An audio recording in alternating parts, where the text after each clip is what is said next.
Hi, here's my stalker following me all over India again. It's Saturday the 8th of October and Alexander, Nithya, Fee and I headed back up towards Agra. This is Fatehpur Sikri, one of the red forts. The fort was built in the mid-1500s and served as the Mughal capital for some years. Beautiful architecture.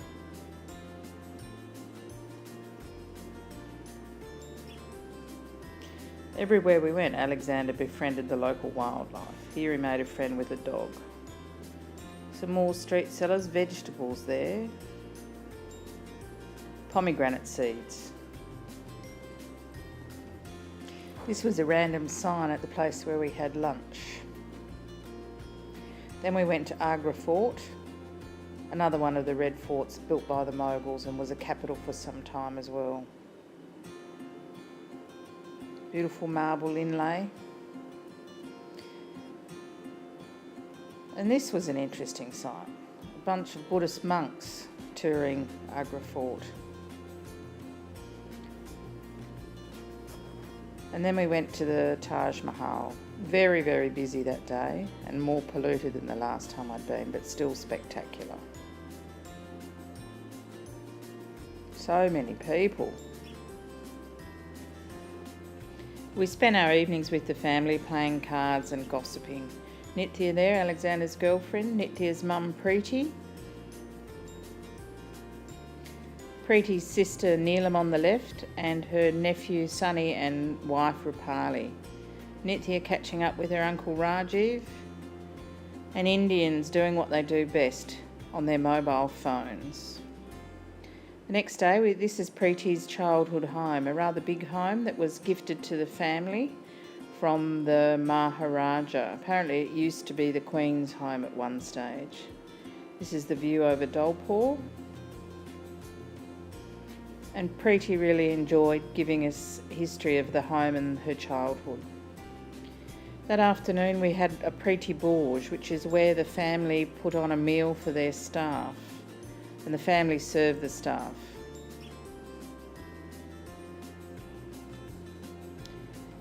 It was a thali on a banana leaf. Very simple meal. On Monday we headed to Ranthambore National Park to try and see tigers. This is one of the villages we went through. It was only about 250 kilometres, but it took us 5 or 6 hours to get there.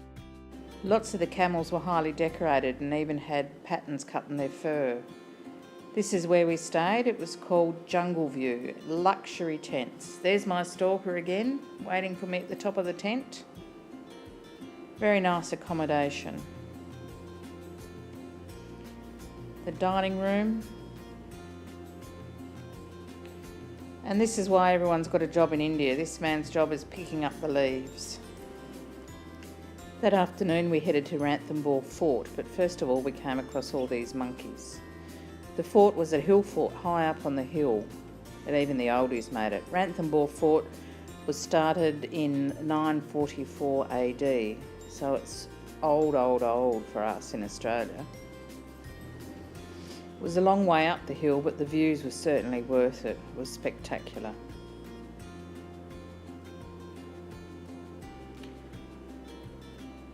Tunnel here, leading up to the plateau at the top, which had lots of temples and buildings. This is where Hindu people have built little houses out of stone and pray to the gods that they'll have a house of their own one day. The top of the plateau, Preeti coming up from an underground temple. I attempt to be a bit arty and take nice pictures. We were there late in the afternoon.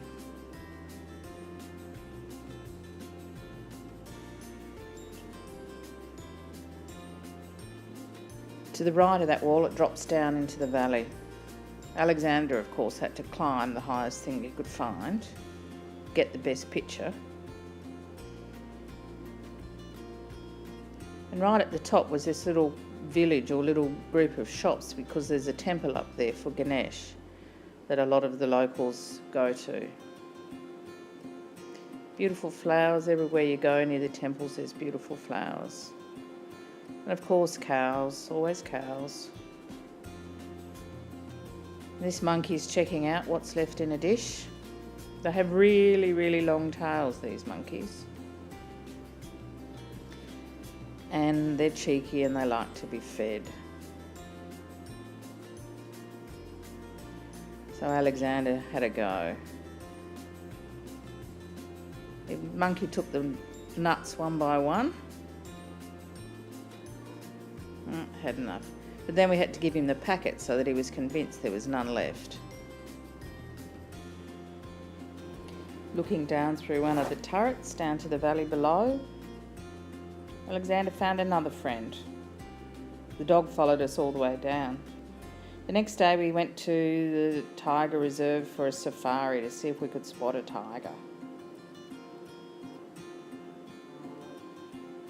Get allocated a zone. There are 5 different zones, so the tourists get spread across the park.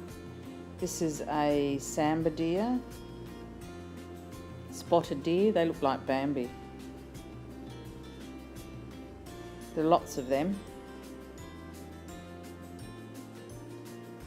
That's a wild boar in the background there. Lots of different animals, lots of different birds, heaps of birds. Nice waterways.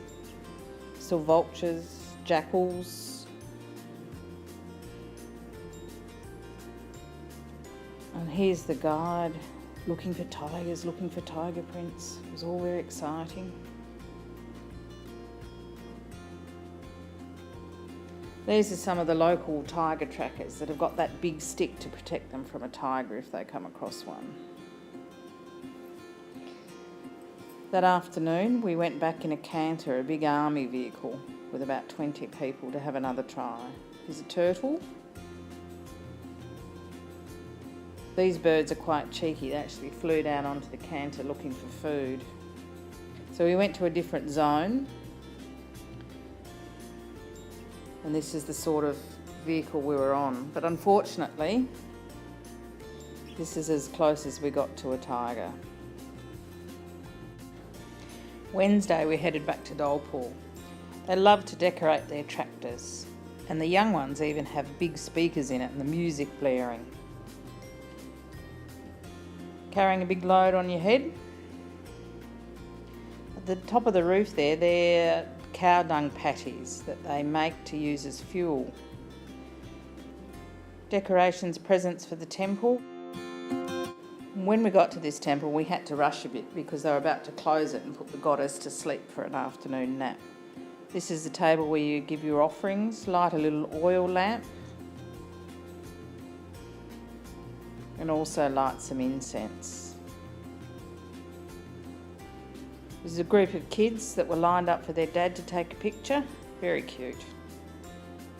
This was a tuk-tuk we saw taking kids home from school. I reckon there was about 15 kids. This is the way they build haystacks. And again, some more dung drying for fuel. The family have a yogi come in for individual yoga lessons, and we were lucky enough to be able to join in.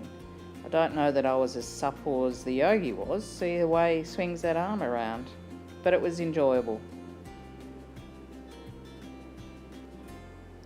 We all sat down, we were all doing the Om there, which was very good.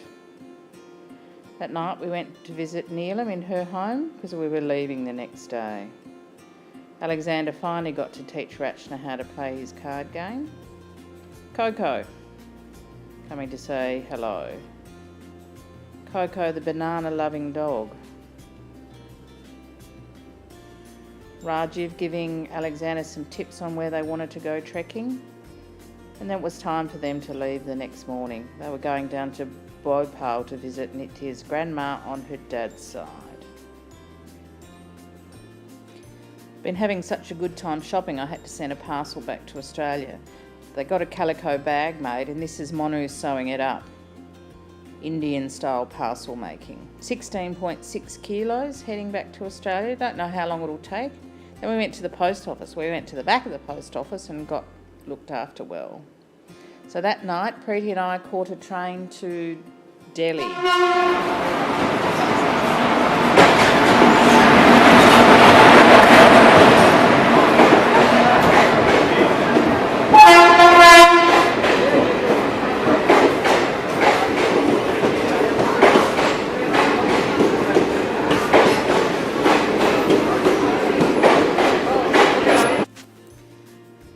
once we arrived in Delhi trying to make our way through the platform. Very busy, and that boy in front there's got my big bag on his head. It was all hustle and bustle and go. People and goods being transferred from one place to another, getting on a train. These trolleys full of stuff.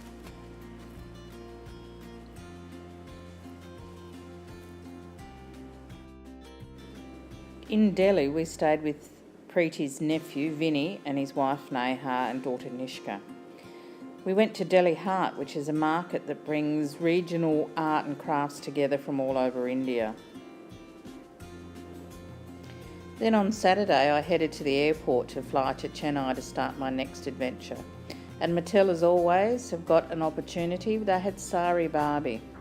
And I found Mars bars, 2 for 60 rupee, which is less than $1.20. And yes, I ate them all. So it's off to Chennai to start my next adventure.